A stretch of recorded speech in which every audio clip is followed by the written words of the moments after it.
Hello everyone, this is Mr. Swapnil Vapuse Herwade, lecturer at Sri Institute of Technology, Polytechnic, Yadra Karanji. Okay, so I am here again with the second lecture on second chapter, that is steel and its alloys. In this we have gone through the first lecture. In that we have studied something about the definitions like phase, pure metal, alloy, polymorphism. Then we have gone through the solids solutions.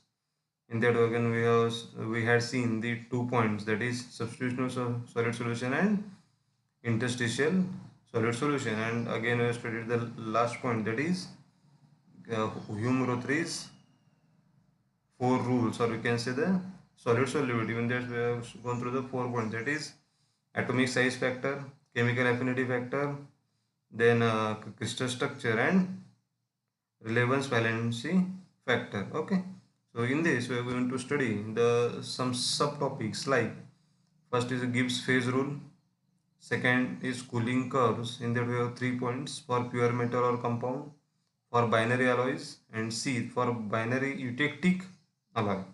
And last one we want to see the classification of phase or equilibrium diagram. In this we also have the four sub points, that is isomorphous system, eutectic system, perieutectic system and eutectoid system. Okay, so we will move forward.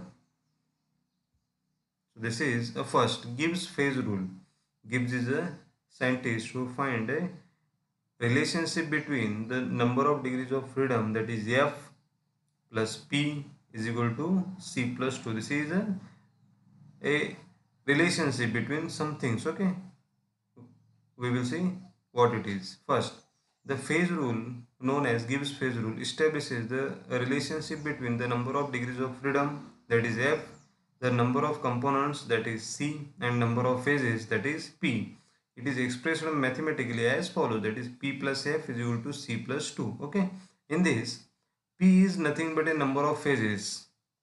As we seen earlier, there are three types of phases: solid, liquid and gas, and this P will be a number of phases which are found in a system. Okay, it may be a 1, it may be a 2, it may be a 3. Okay, then F is a number of degrees of freedom or the number of physical variables. Those variables may be a pressure, a temperature and concentration, and those variables which are independently changed without altering the equilibrium condition, that is without causing the disappearance of phase or the formation of new phase in the system. Means F is a degrees of freedom such that those degrees of freedom or those variables which are doesn't changing the phase of the system, they are changing itself without changing the equilibrium or phase in the system, those are called the degrees of freedom. Okay, then C is the number of components in the system. For example, we have taken an alloy of Pb and Sn. Pb means it is a lead, Sn means it is antimony, means it is alloy, right? So for example, Pb and Sn alloy, there are two components. The first will be Pb, second will be Sn. So C will be the number of components. If you take an alloy of, we have taken the binary alloy, the components will be 2. If you take the tertiary alloy, the components will be 3. Same way, okay. Then last one, 2. 2 is nothing but a number of variables taken from a degrees of freedom or the physical variables. That is, we have taken here two variables, that is pressure and temperature, from pressure, temperature and concentration. Okay, so the Gibbs phase rule is like P plus F is equal to C plus 2. This is a simply relationship between the degrees of freedom, that is F, number of component, that is C, and number of phases, that is P. Just remember the equation. Okay, P plus F is equal to C plus 2.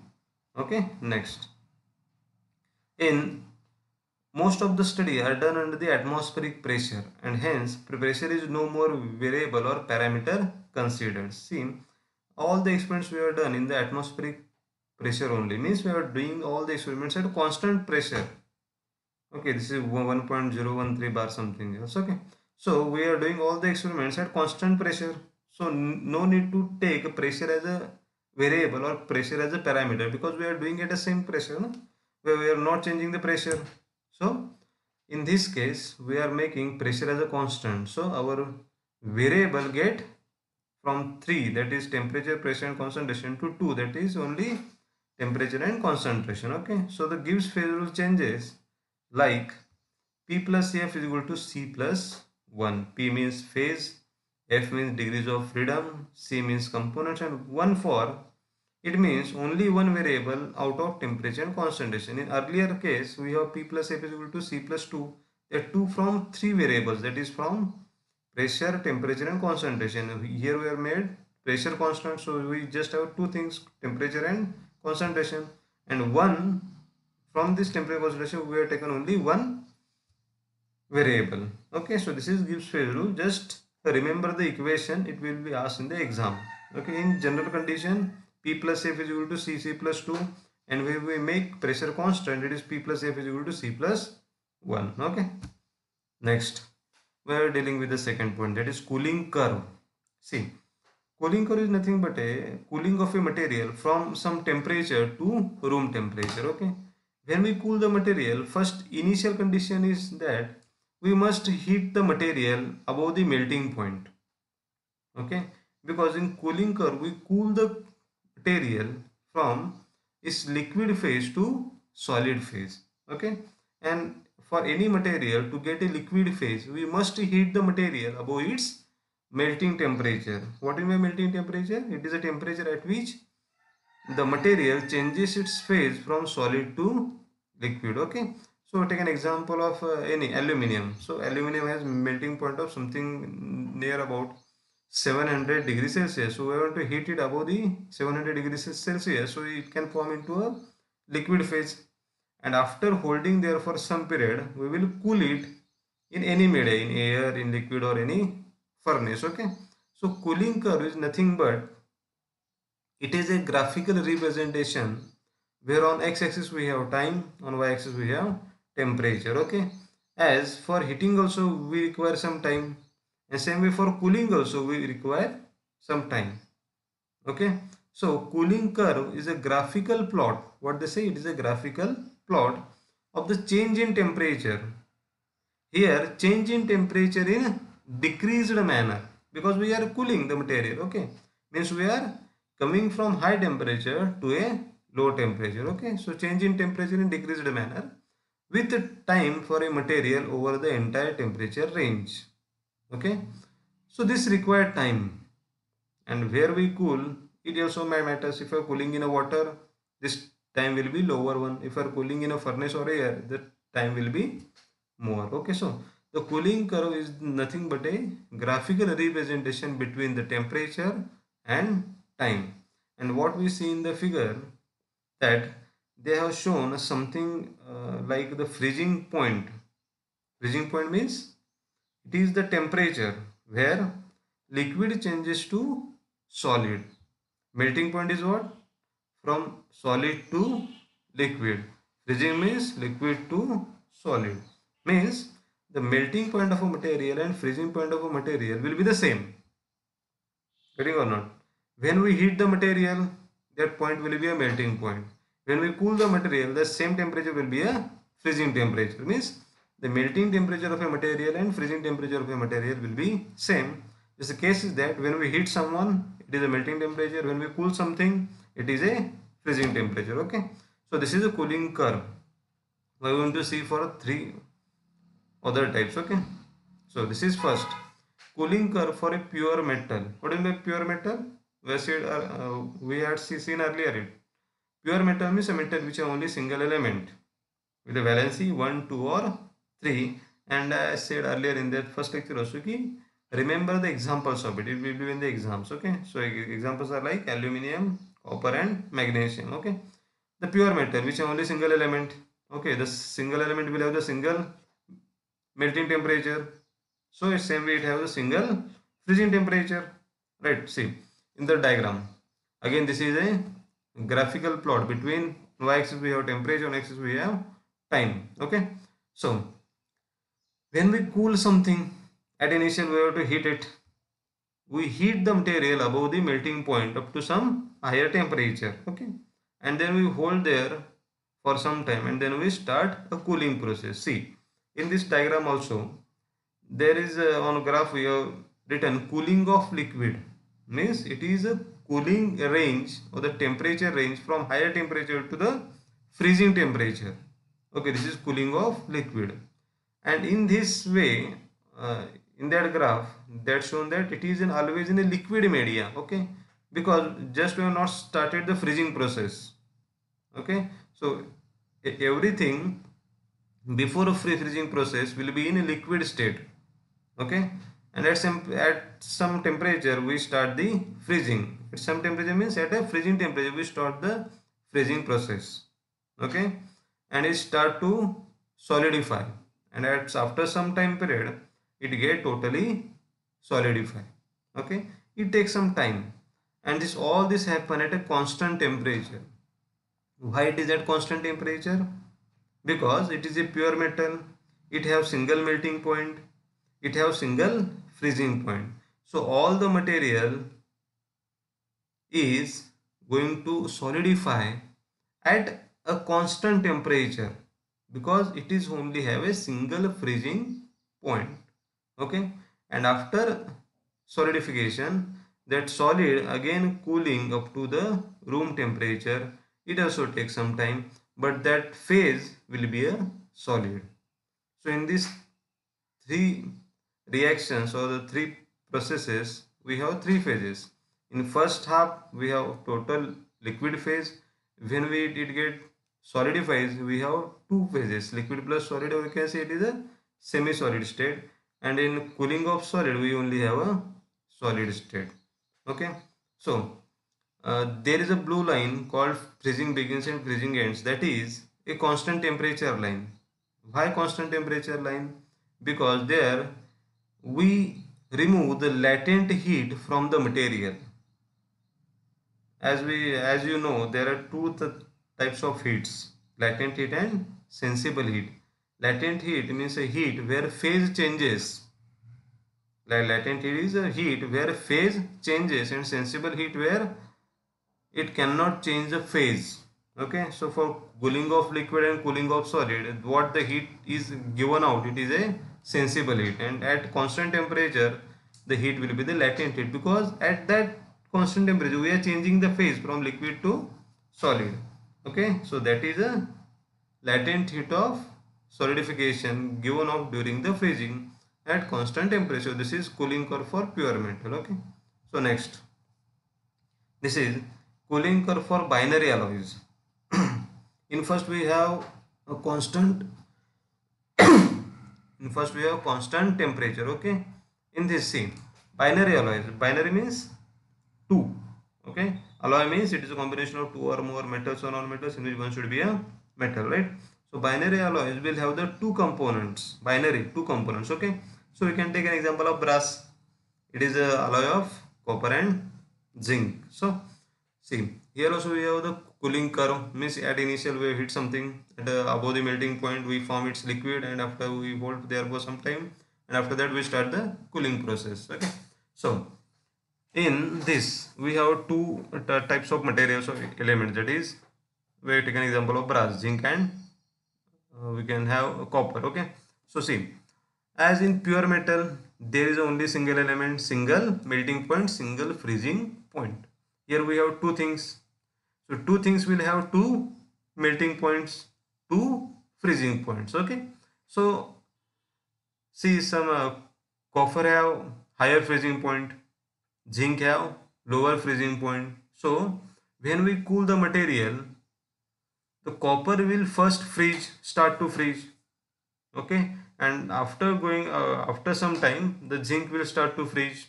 Okay, and by giving some more time the both will get freeze. Okay, as there is a change in their temperatures of freezing, we get a diagonal line. In first case only a single element, single melting point, we get a constant temperature. Here we have two things, two melting points, two freezing points, two freezing different temperatures, so we get a diagonal line. Okay, the diagonal line completes the liquid phase to solid phase, and after that again solid is cool up to the room temperature. Okay, so this is a cooling curve for binary alloys. Next, this is cooling curve for eutectic alloy. There are some different thing. This is also alloy. Alloy means it is again combination. Just the case is that we have added a single word, that is eutectic. Eutectic means a alloy will have a single melting point, that is a eutectic alloy, or the alloy will have a single freezing point, it is a eutectic alloy. It is just not like a binary alloy. Binary alloy will have the two melting points, two freezing points. Eutectic alloy will have a single melting point, single freezing point. See, under equilibrium condition, eutectic alloy exhibits a definite melting or freezing point.